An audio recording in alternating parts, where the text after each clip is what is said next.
ఇప్పుడు బాబాయ్ అన్నాడు ఇందిరాగాంధీ ప్రభుత్వం నుంచి అప్పటి నుంచి బాగానే ఉంది. అయితే 83 నుంచి డెవలప్ బాగానే వచ్చింది. ఏది ఎన్టీ రామారావు ప్రభుత్వం వచ్చిన తర్వాతే డెవలప్ అయింది. ప్రజలకు కూడా అన్ని వార్తలు అనేది మంచిని చెడని అర్థమైపోతుంది. దాని గురించి ఎప్పుడు సమస్య లేదు. మధ్యలో వస్తున్నాయి, మధ్యలో పోతున్నాయి. దానికి అది దేవుడు చేసిన రాత్రులు కానీ ఎవరు చేసింది కాదు. ఒక నాయకుడు చిన్న పెద్ద అని కాదు. పునాది ఎట్టొచ్చిందో అట్టకే వచ్చింది. కానీ ఇప్పుడు సమస్యలో ఆర్టీఓలో ఒకటి రవాణా వాళ్ళు మహా రిస్క్ అయిపోయారు.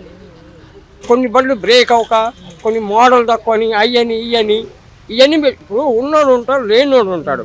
అవి 4 పాదాలు ఉన్నాయి. ఉన్నోడు రూపాయి పెడతా ఏదేం చేస్తాడు, లేనివాడిని ఎక్కడ చేసి పెడతాడు? ఎంత అప్పులు చేస్తాడు? తలకం మించి తండ్రి చేయలేడు కదా. చేసినా 10 మందితో రిస్క్ కదా వాడికి. వాడు ఎట్ట బతుకుతాడు మెయిన్. ఇప్పుడు వచ్చే సమస్య వాడికే. 4వ పాదంలో ఉన్నోడికి ఇటు ఉండలేడు, అటు పెట్టలేడు. కొడుకు పెట్టేవాళ్ళు లేడు, తండ్రి పెట్టేవాళ్ళు లేడు. అప్పుడు ఏమవుతాడు ఆ తండ్రి? తల్లిదండ్రులు ఏమవుతాడు? రోడ్డు మీద దగ్గర. మరి అదే జీవుని ఆటో కంట్రోల్ చేసి ఉంటే ఇలా ఆటో తోలుకొని పిల్లల్ని పోషించుకుంటాడుగా. అట్లానే ఎన్ని ఇప్పుడు రోడ్లు పడ్డాయి. మోడల్ తక్కువని అదని ఇంత కట్టు అంత కట్టు అంటున్నాడు. ఎక్కడ తెచ్చి కడతాడు? మనిషిని మించి ఎప్పుడు కట్టలేడుగా. ఇప్పుడు పేం అక్కడ నడుస్తుంది.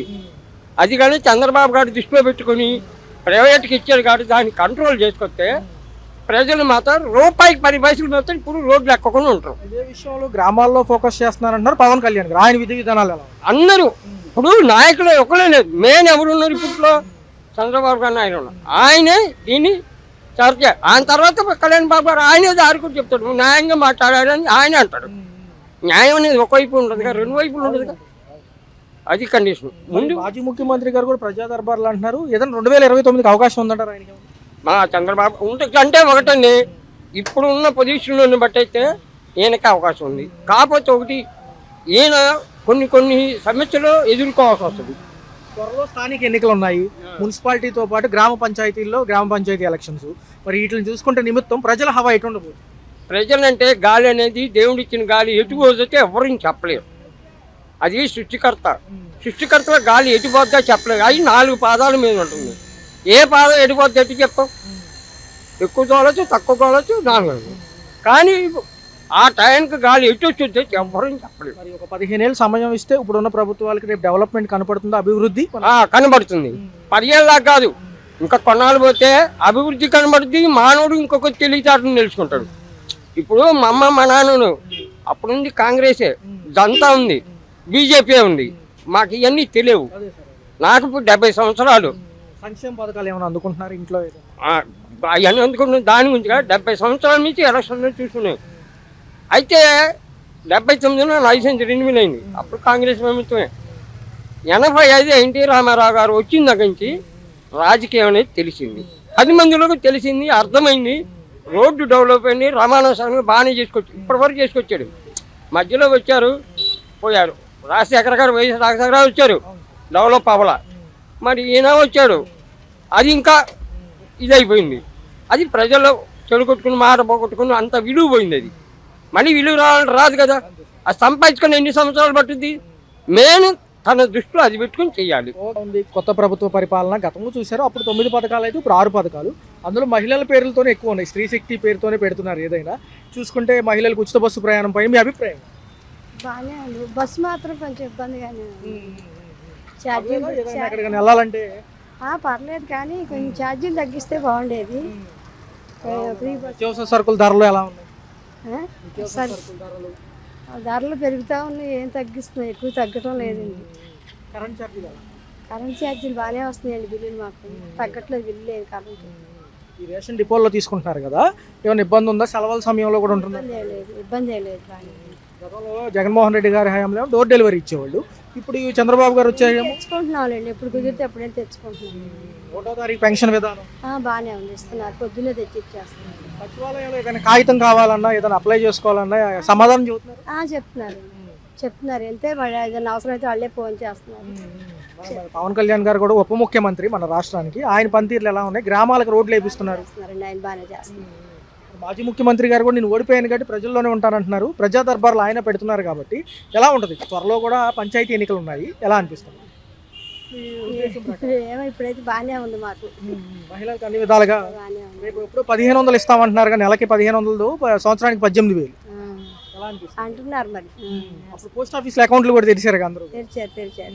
ఈ విధానం ఇస్తే బాగుంటుంది అంటారు. ఏమో ఇక అంతా ఇక అవుదయ్యా ఇక అంతా పిల్లలు మనవరాళ్ళకి తల్లికి వందనం ఇవి అని అన్నీ వస్తున్నాయి, అన్నీ వస్తున్నాయి, బాగానే వస్తున్నాయి. ఎలా ఉంది? అప్పుడు 9 పథకాలు ఉండేవి, ఇప్పుడు ఏమో 6 కదా. ఏ ఫాస్ట్గా అందినాయి అంటే ఒక మాట అందుతున్నాయిలేండి, ఇస్తున్నారు. మరి ఇంకోసారి అవకాశం ఇస్తారా మరి ప్రభుత్వానికి? ఎందుకంటే అమరావతి ఉంది కాబట్టి ఇవ్వాలండి. అంటే కొంచెం సమయం ఇస్తే అవుతుంది అంటున్నారు. అవును, ఇవ్వాలండి. అన్ని విధాలుగా బాగానే ఉందా? బాగానే ఉంది. ఏమైనా మీకు నచ్చిన అంశాలు ఉంటే చెప్పండి, ఎలా ఉంది? ఒక్క నిమిషం. అంతా బాగానే ఉందండి. ప్రభుత్వం చూశారు, కొత్త ప్రభుత్వం చూశారు. ఈ ప్రభుత్వం వచ్చాక మహిళల పేరుతో సంక్షేమ పథకాలతో పాటు అభివృద్ధి మీద ఎక్కువ ఫోకస్ చేసింది. ఎందుకంటే రేపు భవిష్యత్తులో ఉద్యోగాలు ఇద్దామని. మరి ఎలా అనిపిస్తుంది? గతంలో 9 పథకాల మీద ఇప్పుడు 6 పథకాలు ఎలా ఉంది? ఇప్పుడు పర్వాలేదండి. అని రేషన్ బియ్యం మాత్రం పెద్దవాళ్ళు వెళ్ళైపోతున్నాం. ఎవరు బతిమాల్సి వస్తుంది, బతిమాలతో ఆడ కుదరపోవచ్చు. నేను ఒక్కదాని వెళ్ళి మోసుకు రావాలి, 5 రాని 10 రాని మోసుకు రావాలి. మళ్ళీ అది ఇంటికి వచ్చి ఇస్తే అది కొంచెం పద్ధతిగా ఉండేది. ఇప్పుడు అది తీసేశారు. మాజీ ముఖ్యమంత్రి హయాంలో ఏంటంటే వ్యాన్లు వచ్చాయి, పలానా పాయింట్లో పెడితే అక్కడికి వెళ్ళి తీసుకునేవాళ్ళు. అవును, తెచ్చుకునేవాళ్ళం. ఇప్పుడు ఇబ్బంది అవుతుంది. మళ్ళీ మొయ్యలేము, పెద్ద వయసు వాళ్ళం వెళ్ళి తెచ్చుకుంటే అక్కడ ఇబ్బంది అవుతుంది. వాలంటీర్లు కూడా లేరు కాబట్టి ఏదన్నా విషయం అడగాలంటే ఏంటి పరిస్థితి? మళ్ళీ ఇంటికి వచ్చి కొంచెం పెద్ద వయసు ఉన్న వాళ్ళకి ఇస్తే బాగుంటుంది. తెచ్చి కొంచెం ఇస్తే మేము ఇంకా అది మంచి పద్ధతి, మంచి చేస్తున్నారని చెప్పి ఇంకా ఇదవుతాం. తీసుకొచ్చి బియ్యం ఇస్తున్నారు ఇంటికి వచ్చి అని మేము వెళ్ళి తెచ్చుకుని ఇంటికి వచ్చి వెళ్ళి నీరసం వచ్చేస్తుంది. షుగర్లు బీపీలు ఉన్నాయి. వచ్చి అది తెచ్చుకుని ఇంటికి వచ్చేటికి మాకు నీరసాలు వచ్చేస్తాయి. వండు తింటా కాడ ఓపుకుంటలా. అది గత ప్రభుత్వంలో ఏంటంటే వ్యాన్ వస్తే సుఖంగా ఉండేది, దగ్గరలో ఉండేవాళ్ళు, దగ్గరికి వచ్చి తీసుకునే వాళ్ళం. ఇప్పుడు ఏంటంటే వెళ్ళి తెచ్చుకుంటాం. వాళ్ళకి పెద్ద వయసు వాళ్ళకి ఎట్లా వెళ్తాం? అదే సంగతి అండి. మరి ఏంటి పక్కనే అమరావతి మీకు దగ్గరలో ఉంది కాబట్టి, విజయవాడకి దగ్గర కాబట్టి ఎలా అనిపిస్తుంది? పర్లేదా రేట్లు, ధరలు, భూములకు పర్లేదా? నాకు ఏం తెలియదండి, ఆ విషయాలు నాకు తెలియదు. రోడ్లు ఎలా ఉన్నాయి? పర్లేదు, పర్వాలేదు. డ్రైనేజీ వ్యవస్థ కానీ పర్వాలేదు. చెత్త తీసుకెళ్లే వాళ్ళు టైంకి వస్తున్నారు, టైంకి వచ్చి తీసుకెళ్తున్నారు. కొంచెం ఏమైనా ఇబ్బంది ఉంది? కరెంటు బిల్లు ఇప్పుడు పర్వాలేదు. మన నెల నుంచి తగ్గించారు.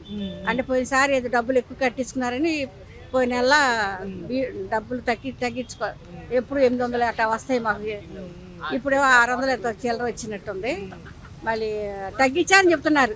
మళ్ళీ మేము తక్కువ కాల్సుకు తెలియట్లేదు, వాళ్ళు తగ్గించాక తెలియట్లే మాకు. ఉప ముఖ్యమంత్రి పవన్ కళ్యాణ్ గారు కూడా ఉన్నారు. ఆయనేమో ఎక్కువ శాతం పల్లెటూర్ల మీద కాన్సన్ట్రేషన్ పెట్టారు. ఇటు పక్క మాజీ ముఖ్యమంత్రి గారు కూడా మళ్ళీ నేను ఓడిపోయి ఉన్నాను కాబట్టి గెలవాలి కాబట్టి ప్రజల సమస్యలు తెలుసుకుంటారని ప్రజా దర్బార్లు పెడుతున్నారు. ఎవరిది బాగుంది? ప్రజా దర్బార్ బాగుందా, మాజీ ముఖ్యమంత్రి ఈయన డిప్యూటీ సీఎం గారు పవన్ కళ్యాణ్ గారి పల్లి పండుగ బాగుంది? పవన్ కళ్యాణ్ బాగుంటుందండి. ఎందుకంటే ఆయన మంచి చెడు తెలుసుకుంటారు. వాళ్ళంటే వాళ్ళు పెద్దోళ్ళు కాబట్టి ఏదో చేస్తారు కానీ మాకు తెలియదు. పవన్ కళ్యాణ్ మాత్రం మంచి కోరే మనిషి. అది 2029 ఇంకా టైం ఉంది. మరి ఏ నాయకుడు రావాలనుకుంటే ఇప్పుడు అభివృద్ధి చేస్తే మరి ఏళ్ళ చూస్తారా, వాళ్ళ చూస్తారా? ఇంకా ముందు ఉంది కదండి, ఇంకా ఉందిగా, ఇంకా 2 సంవత్సరాలు 3 సంవత్సరాలు ఉందిగా. అప్పుడు దాకా చూసుకుని అప్పుడు దాన్ని పెట్టి ఓట్లేస్తాం. మహిళలకు ఉచిత బస్సు ప్రయాణం ఎలా ఉంది? నేను ఇంతవరకు ఎక్కలేదండి, వెళ్ళలేదు. అంటే ఎక్కి దిగే ఉంటాక నాకు ఓపిక లేదు. ఏమన్నా ఉంటే ఆటో ఎక్కి వెళ్తామే. మీకు నచ్చిన నాయకులు ఎవరు? గతం నుంచి ఎన్టీఆర్ కాడి నుంచి తీసుకుంటే ఆయన సీఎంగా చేశారు రాష్ట్రానికి. రాజశేఖర రెడ్డి గారు, జగన్ గారు, మళ్ళీ చంద్రబాబు గారు. గతంలో చంద్రబాబు గారు కూడా ఉన్నారు కాబట్టి ఎవరు బాగా చేస్తున్నారు?